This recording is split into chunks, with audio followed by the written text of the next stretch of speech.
So hi there folks, first of all let me just say thank you for the views. I wasn't expecting this many views this early on.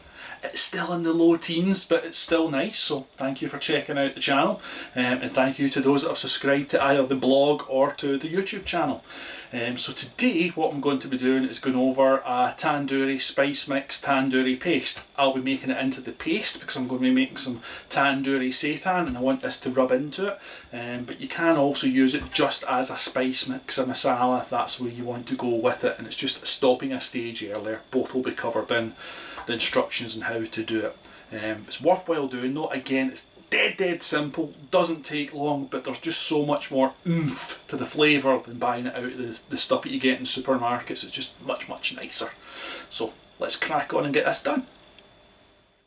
So first things first, ignore my finger, it's all over the place for me actually telling you what we're using here.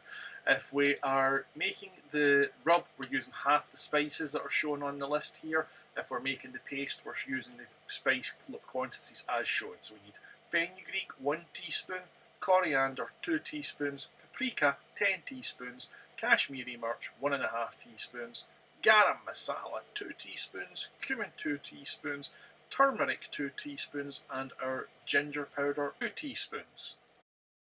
Now this is the time, if you have any whole spices, in this instance I'm using coriander seeds, so it needs ground, you need to grind it. You can either use a mortar and pestle or you can use a machine. I have a machine, so if you have a dog, why bark yourself? So I'm sticking it in the bullet and we're just going to grind it down. And we now want to take and add every one of our spices to 150 millilitres of white wine vinegar. Just take them, put them in, and mix them all up. Once we've got them fully mixed, we're then going to add our water, which is 75 millilitres, 5 tablespoons of water. We then want to take 100 millilitres of vegetable oil, heat it in a non-stick sauteuse pan, a wok or some such similar sort of pan, and bring it up to temperature. So ideally we want to be starting with our oil at a medium sort of high heat. As soon as we transfer and put our paste into the oil, we're going to turn the temperature down to medium low on our ring and cook that for 2 minutes. Move it all around, we don't want anything to burn, we want it all mixed in well with the oil. Once the 2 minutes is up, we're going to drop our temperature further down to a really low heat, lowest or second lowest heating on your ring, depending on how many options you've got for heat wise. And as soon as that time's up, we want to get it off the heat and start transferring it into whoever we're going to store it. As you see in the background, I've got an old jam jar there, which is absolutely perfect for storing it should you wish. In this instance, I'm actually going to be freezing some of my masala paste because I don't need it right away, and it will keep for months and months if I freeze it in the freezer.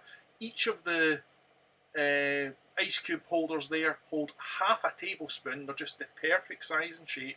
They hold half a tablespoon of whatever it is you've got in them. So first of all, transfer it to the bowl, just so I'm not trying to put roasting hot into there, and from that point I'm then going to transfer it into my ice cube trays and freeze them and use them as required. And I can just go straight into the freezer and pull it out in the specific quantities I need as and when I need them. Because this is a paste, it's not the sort of thing I'm going to give you a wee taste test on. It will be used on another dish as and when required. So that's really it for this. That's really us for this video.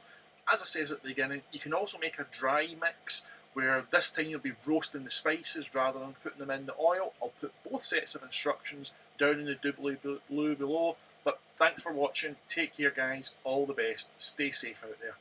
Thank you.